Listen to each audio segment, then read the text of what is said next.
Yes, the issues about education have never been under the scrutiny like it is right now. Like, people are really looking at the different issues that are happening right now, the expired degrees, and some of the courses that are not actually leading people anywhere. They're like air courses. Someone actually recently said they're air courses, you know, just to make you feel good that I did a course, but actually you can't do anything. But again, we know that so many parents look at this as, if you're not a lawyer, if you're not an engineer, if you're not a teacher, if you're not there, those things that parents want, and some of them it's because they are those things, or they have someone in the family that is those things, or that is what they know as a way of living or pursuing your purpose, or even earning a living. In this generation, however, we have DJs, we have, you know, we have influencers, we have, you know, social media strategists, we have all these things that have cropped up, and the Gen Zs and Alphas are pioneering another generation that is saying, no, you will never see me be a lawyer, you will never see me be a teacher. And that parents are saying, I am the one that is paying the school fees. So you see the tug of war that we are going through. We have Ruth in the house, the beautiful Ruth. We're going to have this conversation, and we hope that by the time we are done with this conversation, we can be able to pick some lessons, implement, or even help the people around us. Welcome, Ruth. Thank you very much, Bahati. You're well? Yes, I am. So you see the big war. Where it's, when I was talking about it, it sounded like a third world war. You have started it. I'm like, I didn't think it was to this magnitude. Like, but you're describing it, it's, you know, massive. I see that big conflict, what you're saying. It's really huge. And you know, we usually have a saying that where two elephants fight is the grass that suffers. Yeah. But with this educational battle that is happening, it's not the grass that is suffering. It's both parties. Elephants. The elephants, both of them are suffering. The parents are caving in, and they just don't understand. They look in amazement, and they don't have any explanations, while the kids are saying, we are championing our causes and doing whatever we want because that is what we want. And yet we want the parent to feel proud of their child, to feel like they have done an investment, a worthy investment, but again, to know that they have produced a person that has a mind of their own and a future of their own. So that is where you, being a teacher, just give us a bit of background, you know, what you do. Yes, I am a teacher by profession. I'm very proud to contribute to the nation. Yeah, it's a huge contribution. Through education. I always in awe of the power of a teacher and how much they can influence and direct mindsets. You're the unsung heroes. Like, seriously. Yes, so I always feel, you know, a sense of responsibility, and always in awe of how much I've been entrusted with. And it's a calling. Yes. It's not that you just went to school for it or there was nothing else to do, but it's a calling. There are people that practice teaching until you're like, I wish every teacher is like this. Like, it's at heart. Yeah. They dream about it. They breathe it. They're, you know, they're excellent in it. It's something, yes, because you love the children and you want to see them thrive. It's like loving your plant and you want to see it grow. It's the same way, you know. As a teacher, that's the way you always view it. Yeah. You always envision, how do you look at, for example, a child is coming into school, do you always have this vision of seeing them thrive later on in life, and you're like, okay, if I can build anything or contribute anything towards that bigger vision, then let me play my part? Yes, yes. Because as the children are coming to school and are in your classrooms daily, you have the big opportunity to watch them and see their values, see their interests, see the things that they are passionate about, see their character, see how they interact with the world and with the rest of the people. Others, And so as you start to notice these things, you start to say, I want to be a part of this future. I want to contribute to what, you know, the world is yet to And you know you're going to receive. look like this after 20 years and after 30 years. I have looked like this for the last 20 years. So What's the secret? What's the teachers should share with us? What the secret? live around young people. Live around young lives. No stress. Oh, Fine. like the energy is contagious. Yeah. You vibe like them. And Yeah, there's no stress. wow. Yeah.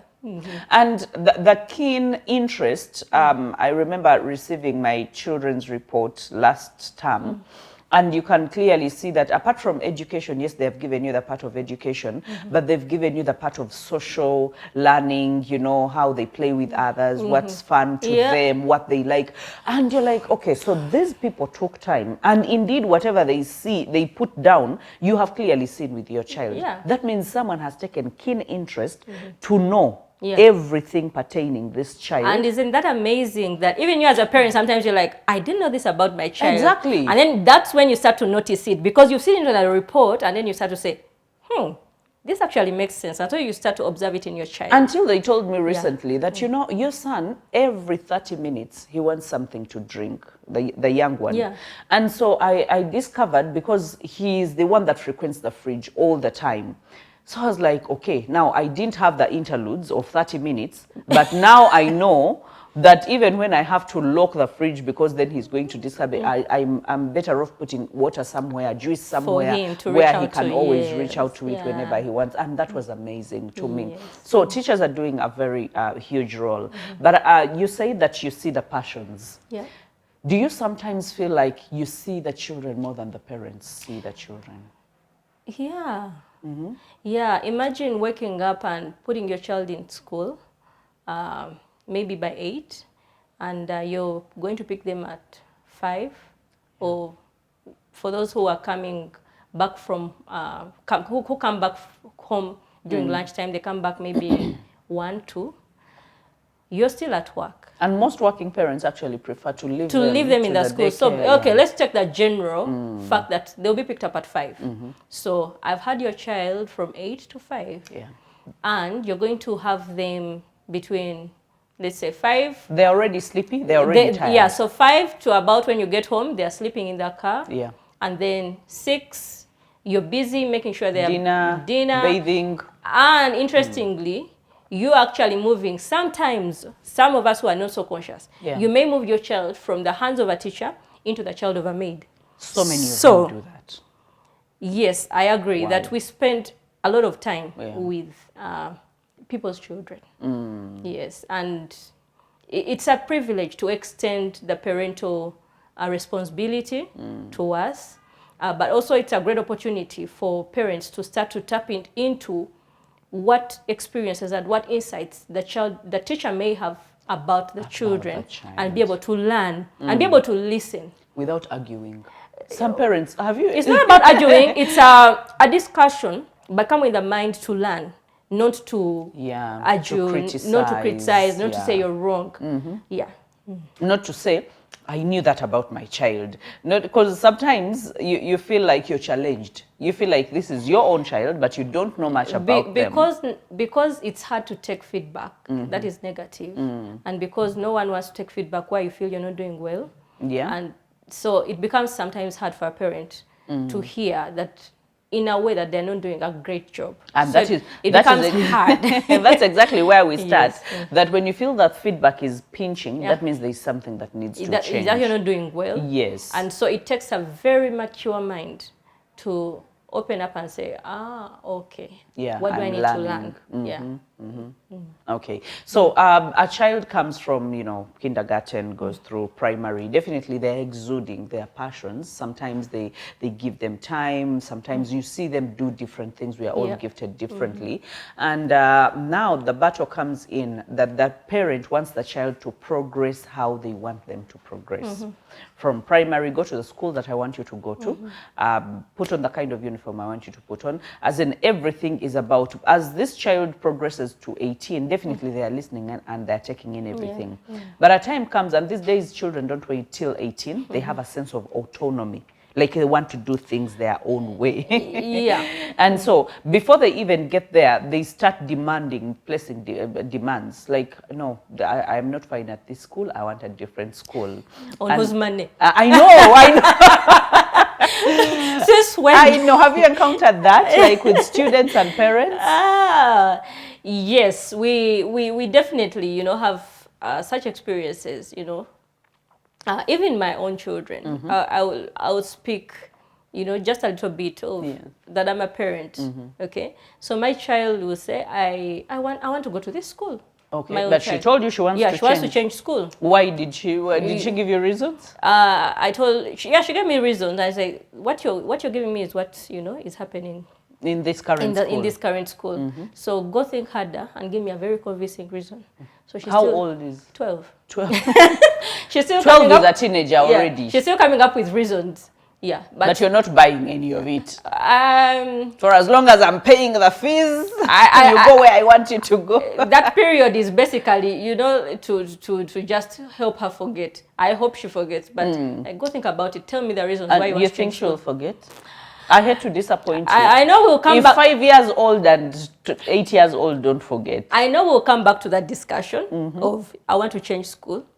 And funnily, I thought she had forgotten. So we're talking and I was telling her how I had to study from Kampala. I had to live with an auntie and my parents were in the village and they wanted a better education for us. So they moved us to Kampala to stay with our auntie. So we would go in the holidays back home. Then during school time, we would come to town.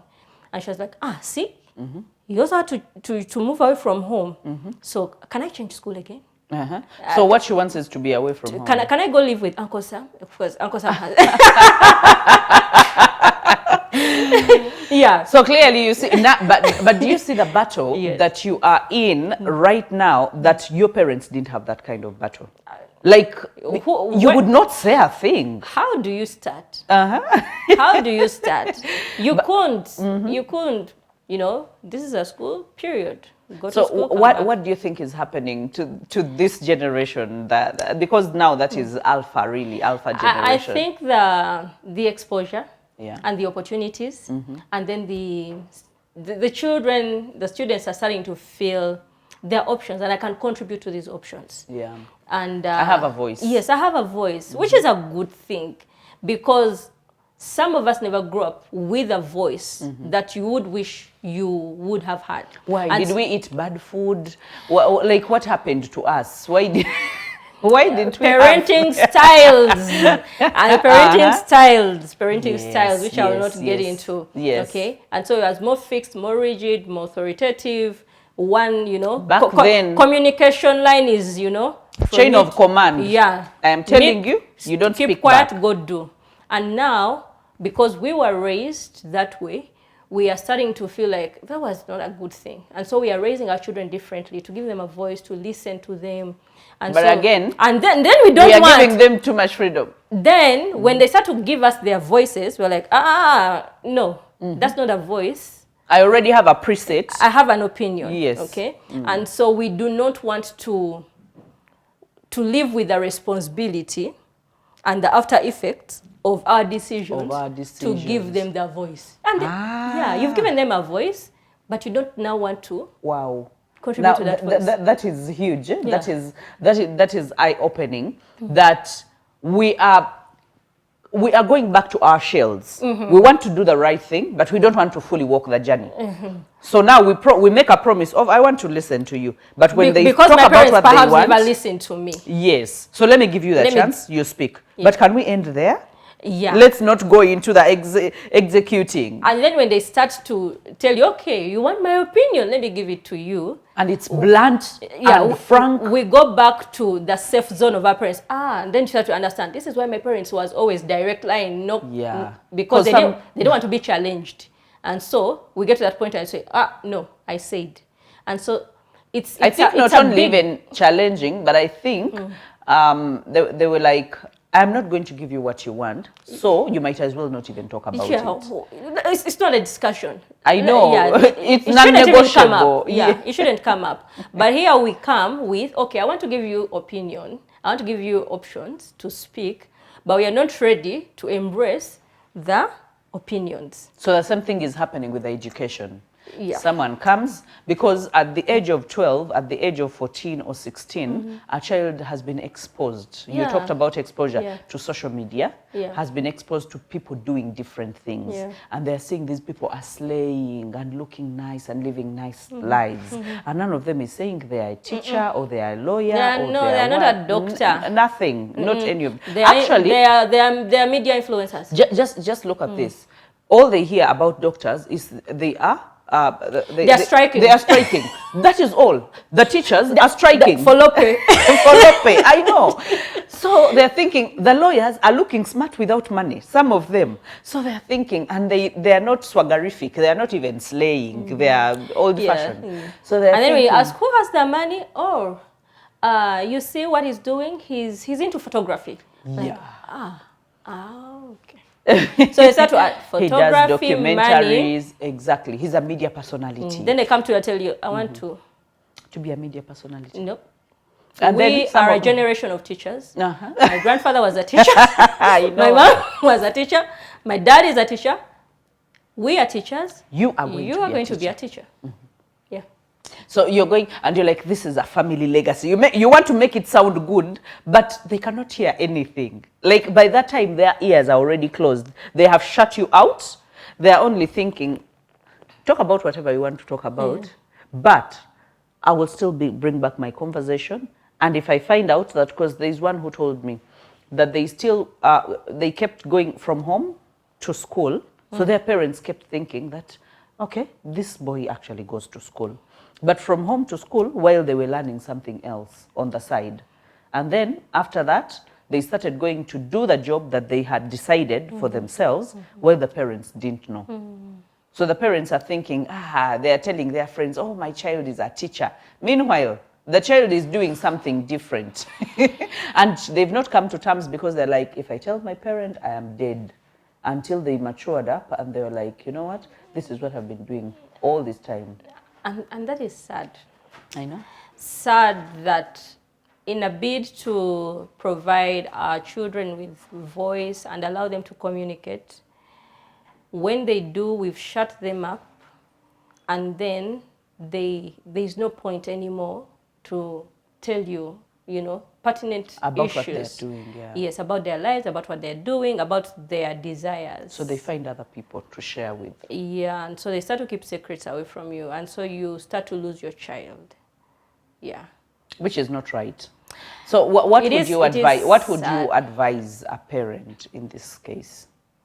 A parent needs to appreciate that beyond the traditions that we have known, the world has evolved, and there is more opportunities now for children, for students who are going to be adults, to express who they are, to know the values and what value they want to add. You to know, the world. at this rate, what I'm thinking, I think we should call a national conference of the parents that are Generation X. The baby boomers and Generation X. We put them in one big hall and tell them like 40 things that people are doing in this generation to earn money. And they're like, if you hear it from your child, don't think they are satanic, don't think they are Illuminati, don't think they are misled. Just know these are normal things that are happening in this generation. Actually, the baby boomers produced that kind of generation. Those who are born around the 1950s, the 1960s, they produced that kind of generation. We who are born around 80s, 70s, okay? And the 70s, that is Generation X. So now the millennials are the ones that are doing the havoc. Yes. So we were confined to traditional courses, to traditional programs. I remember to the expired courses. Yes, I telling my parents at senior, like honest conversation. I was like being very sincere. Ruth, what are you going to do at university? Oh, I want to go and do MDD. Because I had put up a show, a play, and it had, it had attracted attention.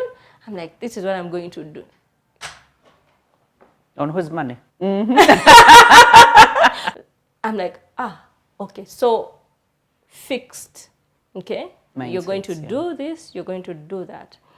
And we are starting to morph. We are starting to see different career lines starting to come up. Yep. Okay, somebody goes and says, "What are you doing?" I'm managing pages for ABC. You know, like yeah. And they're earning clean money. Yes. Just on their phone. Have data, have a phone, Yes, I am managing. and have a brain. Yeah, I'm managing social media pages for this honorable. Yeah. Yeah. For the government. Yes. For a company. Yes.